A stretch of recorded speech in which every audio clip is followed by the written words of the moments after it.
don't have space for a pantry where you live, what about a closet?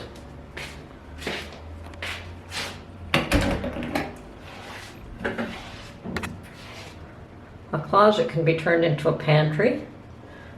It's just buying the right shelving unit that actually fits the closet from side to side.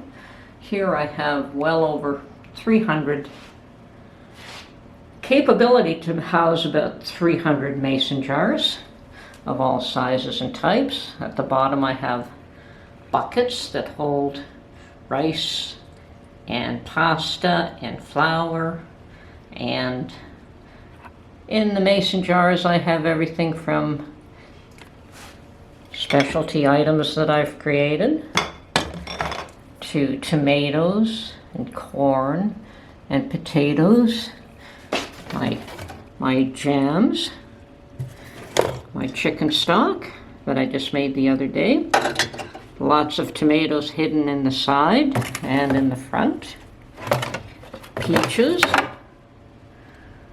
that I canned, all kinds of beans, and beans here, chili, one of the few things that I do can with meat in them,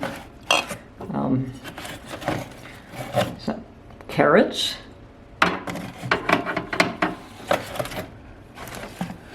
all my mushroom stock, more tomatoes, and I can't remember what's in that one, but it is stashed. I have rice at the very top, some dehydrated tomatoes that I made this fall, other store-bought items like oil and soy sauce and coffee there in the corner.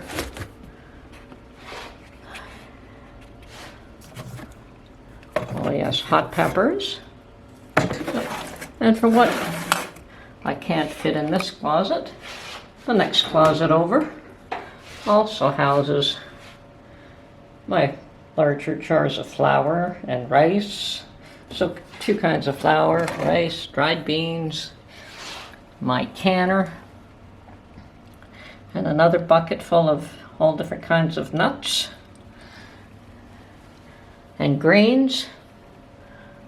And at the very top I do have some of my machines, my equipment. I have my tomato machine at the back, my pasta machine here. This space is for my piselli maker. I have my Instant Pot here. It is a bit crowded, but it does hold everything, and it can be done. So there you have it. Pantry in a small space.